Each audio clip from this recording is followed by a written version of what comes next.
UP में by election का बिगुल बज चुका है। 13 नवंबर को वोटिंग की तारीख मुकर्रर हो चुकी है। अब जिसको लेकर सीएम योगी एक्शन मोड में है और थोड़ी देर में ही सीएम आवास पर होने वाली इस मीटिंग में सभी 9 सीटों को जीतने के प्लान पर रणनीति तैयार हो जाएगी। जिन जिन जिलों में चुनाव होने हैं वहां के प्रभारी मंत्रियों को बुला लिया गया है। योगी ने टीम 30 को उपचुनाव में सभी 9 सीट जीतने का टारगेट दे दिया है।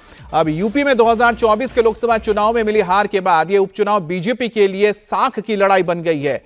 लोकसभा चुनाव की तरह भी इस बार भी एनडीए और इंडिया अलायंस के बीच सीधे टक्कर है। सपा ने 7 कैंडिडेट दिए हैं। कांग्रेस के खाते में 2 सीटें आई हैं। मिल्कीपुर सीट पर अभी तारीख का ऐलान नहीं हुआ है और सपा ने पहले से यहां पर सांसद अवधेश प्रसाद के बेटे अजीत प्रसाद को टिकट दे दिया है।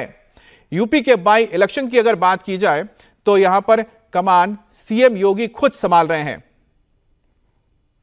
तो एक एक सीट पर प्लान कर सकते हैं कि किस तरह से इन जिलों में इस वक्त सीटें मुकर्रर की जाएंगी। जिन जिलों में चुनाव होने हैं वहां प्रभारी मंत्री जिला अध्यक्ष अपनी करेंगे।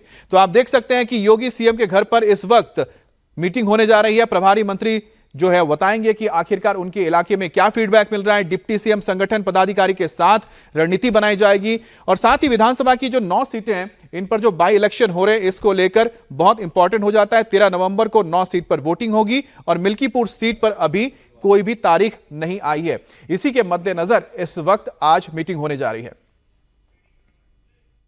कितनी तैयारियां और कब तक मान के चलो कि उम्मीदवारों की लिस्ट आ जाएगी?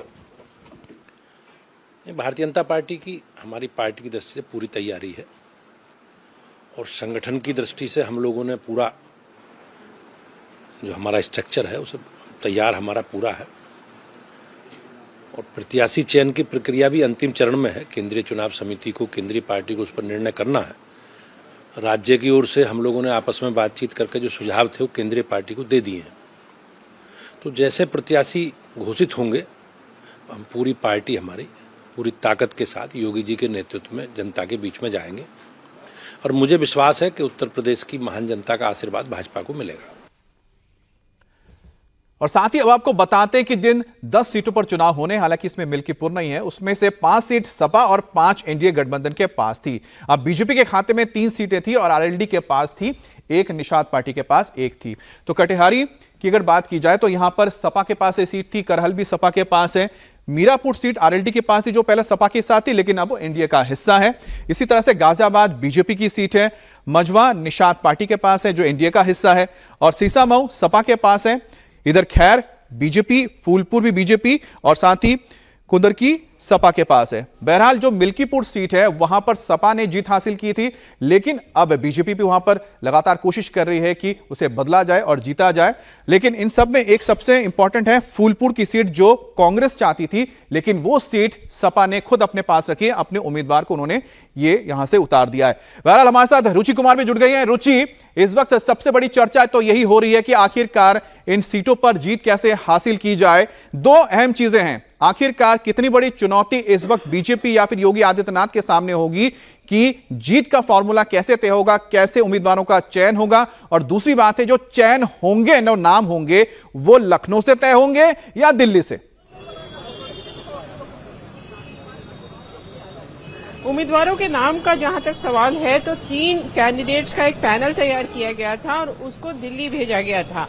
अभी आपने देखा था कि दिल्ली में प्रधानमंत्री नरेंद्र मोदी, गृह मंत्री अमित शाह और बीजेपी के राष्ट्रीय अध्यक्ष जेपी नड्डा की, मुख्यमंत्री योगी आदित्यनाथ, यूपी बीजेपी के अध्यक्ष भूपेंद्र चौधरी, जो संगठन मंत्री धनपाल सिंह, दोनों डिप्टी सीएम ब्रजेश पाठक और केशव प्रसाद मौर्य के साथ मीटिंग हुई थी। तो जो 3 कैंडिडेट्स के नाम का पैनल है उसमें एक पर मोहर तो सेंटर से ही लगेगी और ऐसा कहा जा रहा है कि कल करीब करीब सब तय हो गया है। अब बस ऐलान करना बाकी है। इस बीच तैयारियां और तेज हो गई हैं। जून में जब नतीजे आए लोकसभा चुनाव के उसके बाद से ही बीजेपी इन सीट्स पर, जो 10 सीट्स पर बाई इलेक्शन होना था, हालांकि 9 पे हो रहा है, उसकी तैयारियां शुरू कर दी थी बीजेपी ने। पहले पार्टी लेवल पे तैयारी हुई, एक एक सीट पर मंथन हुआ कि कहाँ क्या कमजोरी है, कहाँ कैसे मजबूती कर सकते हैं, कौन सा कैंडिडेट कौन सी जाति का, कौन से कहाँ का देना चाहिए। ये सब एक पूरा फीडबैक लिया गया, लोगों को फील्ड पे भेजा गया। उन्होंने जो रिपोर्ट तैयार की उसके बाद मुख्यमंत्री योगी आदित्यनाथ ने पहले 16 मंत्रियों की टीम बनाई और उसके बाद 30 मंत्रियों की टीम बनाई दोनों उप मुख्यमंत्रियों को भी 2-2 सीट्स की जिम्मेदारी दी गई। 2 सीट्स की जिम्मेदारी मुख्यमंत्री योगी आदित्यनाथ ने खुद ली। उसमें अयोध्या की मिल्कीपुर और अंबेडकर नगर की कटहरी है। तो काफ़ी सीरियसली, हालांकि पिछले बहुत साल से बाई इलेक्शन तो होते ही रहते हैं, हम कवर भी करते रहते हैं बाई इलेक्शन, लेकिन इस तरह से इस बड़े स्तर पे जैसे लगे आम चुनाव आ गया है, उस तरह से बीजेपी इन उपचुनाव को लड़ रही है, क्योंकि बीजेपी के लिए ये बड़ी प्रतिष्ठा का प्रश्न बने हुए हैं। और जो लोकसभा चुनाव में अच्छा परफॉर्म नहीं किया बीजेपी ने यूपी में, तो पूरी कोशिश यही है बीजेपी की कि जिन सीट्स में अब 9 सीट्स पर होना है उसमें ज्यादा से ज्यादा जीत हासिल कर सके। बिल्कुल, लग तो ऐसा ही रहा है कि जैसे कि टेस्ट नहीं, ये तो 2020 का मैच होने जा रहा है, जिसमें गेंद कम होंगी लेकिन ज्यादा रन बनाने के फिराक में इस वक्त बीजेपी है, क्योंकि 10 सीटों का अगर हम सवाल करते हैं, लेकिन उसमें 9 सीटों पर अब चुनाव हो रहे हैं, तो 9 के 9 सीटें वो जीतना चाह रही है। और यही वजह है कि यहां पर डिप्टी सीएम को भी इसमें लगाया गया है। खुद योगी आदित्यनाथ ने भी अपने पास 2 सीटें रखी हैं, लेकिन डिप्टी सीएम इस बारे में क्या कह रहे हैं उत्तर प्रदेश के, आपको सुनाते हैं।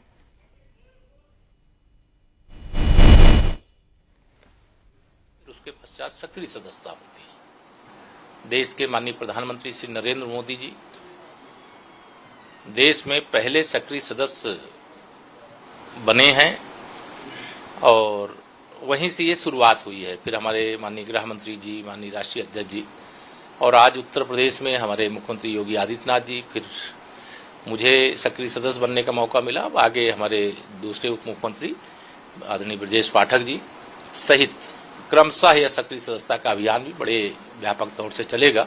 जो लक्ष्य पार्टी ने दिया था, उस लक्ष्य से अधिक संख्या में सामान्य सदस्य भी बने हैं और सक्रिय सदस्य भी बनेंगे।